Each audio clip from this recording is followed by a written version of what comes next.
नमस्कार प्रिय दर्शक बंधु। न्यायर देवता शनिदेव एबे निजर साम्राज्य स्थापन करने को जाउछन। तारीख हेब जानुआरी 20 2026 एवं समय ठीक सकाळ 10:46। यह एक एपरी विशेष मुहूर्त हेब जेतेबेले शनिदेव बृहस्पति नक्षत्र पूर्व भाद्र छाड़ी निजर नक्षत्र उत्तर भाद्र रे प्रवेश करिवे। एही उत्तर भाद्र नक्षत्र हेउची नक्षत्र मंडलर 27तम नक्षत्र एवं एहार शासक हेउचंती निजे ही शनिदेव। यार अर्थ हेउची जे एही समय रे शनिदेव निजर राजत्व आरंभ करिवे, निज साम्राज्य रे प्रवेश करिवे एवं एही ठारू तांकर प्रकृत शासन प्रतिष्ठा है।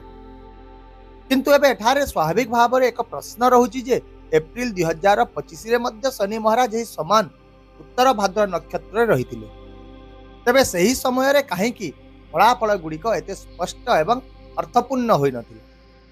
ताहेले ताहार उत्तर हेउची जे सही समय रे गोटिए स्थान रे शनि सहित राहुदेव मध्य उपस्थित थिले एवं जेतेबेले राहु एवं शनि एकत्र रहितांती सापित नाम रे एक विशेष योग सृष्टि होई, जहा द्वारा व्यक्तिर जीवन रे द्वंद्व अस्थिरता एवं अप्रत्याशित परिस्थिति गुड़िक मध्य देखा जाई थाए।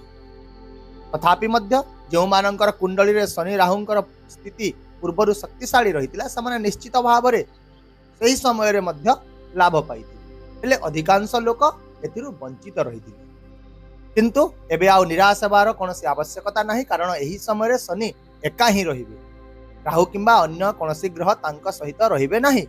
एहा व्यतीत आउ मध्य शनिदेव हेउचंती जणे कर्मयोगी, से सबु बेले तांकर कर्तव्य पालन करितांती एवं समस्तंको सहाय्य मध्य करितांती, किंतु से निजे सबु बेले एका रहिबाको ही पसंद करितांती।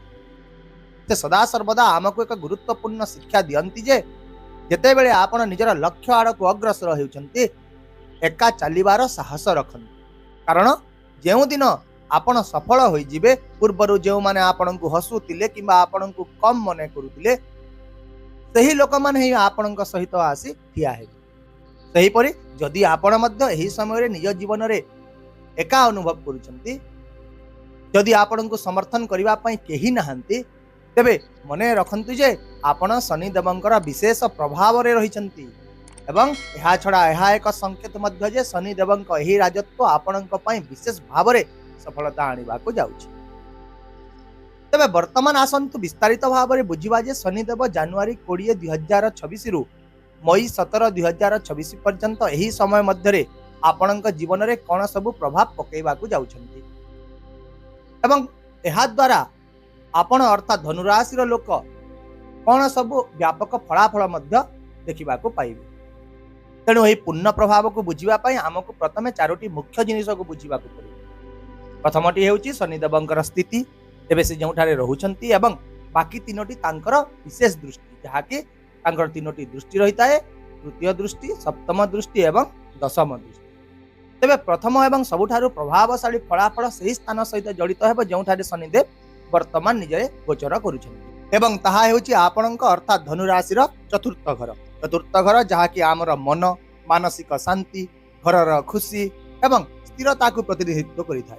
तेणु जदि आपण किछि समय धरि अशांति अनुभव करुथिले, कोनोसी विषय को नै निरंतर चापग्रस्त रहुथिले किंबा परिवार एवं आंतरिक शांति को नै द्वंद्व रे रहुथिले, तेबे निज साम्राज्य रे शनिंकर आगमन एही समस्त जिनिस को उन्नत करिवो। मानसिक अशांति जो अटकी रही काम गुड़िक एवं प्रगति करने आरंभ करेंगे। शनि एठारे आपण को स्थिरता प्रदान करेंगे, जहाद्वारा आपण निजर लक्ष्य आड़क संपूर्ण ध्यान सहित बढ़ी पारे। यापर द्वितीय प्रमुख प्रभावटी शनिंकर तृतीय दृष्टि माध्यम आपणकर षष्ठ घरे रहिबो। षष्ठ घर कठिन परिश्रम, चाकरी, सेवा, शत्रु एवं असुस्थता को प्रतिनिधित्व करिथाय। तेणु एही दृष्टि चाकरी करथुवा लोकंक पई पदोन्नतिर सुयोग आनिदेबो। चाकरी परिवर्तन किंबा स्थानांतर चाहूवा लोकंक पई मध्य एही समय अनुकूल रहिबो, जेहेतु शनि हेउचंती कर्मर सूचक एवं षष्ठ घर कठिन परिश्रम को प्रतिनिधित्व करिथाय। तेणु जदि आपण ए पर्यंत कठिन परिश्रम करुथिले किंतु ताहार फलाफल को संपूर्ण भाव रे अनुभव करि पारु नथिले, तेबे वर्तमान शनि आपणकु सेही प्रयास गुड़िकर पुरस्कार देबे। जदि आपणकर अनेक शत्रु रहिचंती किंबा ऑफिस राजनीति द्वारा आपण कष्ट पाउचंती, तेबे आपण से गुड़िकरु मध्य आश्वस्ति पाइबे। यह सहित जेकोसी चलुवा स्वास्थ्य समस्या रे मध्य उन्नति देखादेव। यही द्वितीय प्रभावटी आपण को निश्चित भाव में जीवन में सुख एवं शांतिर परिवेश सहित जोड़ीदेव। तेबे वर्तमान आसंतु जानिबा शनिंकर तृतीय प्रभाव विषय रे, जहाँकि तांकर सप्तम दृष्टि भाव रे सीधा सड़क आपणकर दशम घरे पड़े, अर्थात आपणकर क्यारियर एवं कार्यक्षेत्र स्थान रे। सेपरि मध्य शनि निजे ही क्यारियर सूचक होइथांती एवं जेतेबेले तांकर दृष्टि कर्मगृह रे पड़िबो सेतेबेले एहा ठारू बड़ कथा आउ किछि होई न पारे। भूली जानतु जे वर्तमान समय रे आपणक जीवन रे शनिंकर ढेया चलीछि, ढेया चली थाउ। ढेयार अर्थ हेउछि आपण शनिंकर प्रभाव रे रहिचंती, किंतु जदि आपण शनिंकर प्रभाव को बुझी जिबे सही अनुसार आपण कर्म करि चलिबे तेबे आपणकर जीवन संपूर्ण भाव रे परिवर्तन मध्य होई जाइता। आउ मध्य वर्तमान शनिंकर सप्तम दृष्टि जेहेतु क्यारियर गृह रे रहिछि, तेणु जनवरी 20 रु मई 17 2024 मध्य रे आपणक क्यारियर रे गुरुत्वपूर्ण उन्नति, नूतन दायित्व, सम्मान एवं स्थिरतार बहुत संभावना रहिछि।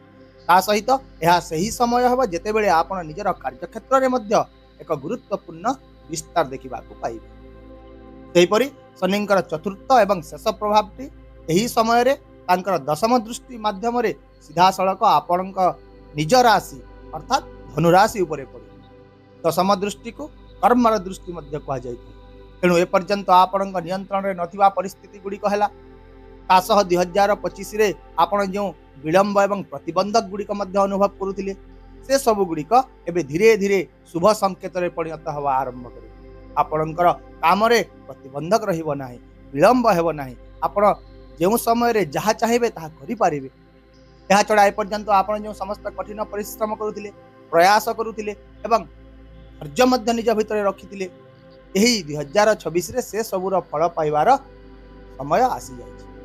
एही समय रे आपणकर आत्मविश्वास बहुत वृद्धि पाइबो, आपणकर दृढ़ संकल्प जागृत हेबो एवं सही शक्ति सहित आपण निजर लक्ष्य आड़कू आगकू बढ़ी पारिबे। एहीपरि सामग्रिक भाव रे शनिंकर ही राजत्व समय धनुराशि में अत्यंत प्रभावशाली, प्रगतिशील एवं निर्णायक प्रमाणित हेबाकू जाउछि।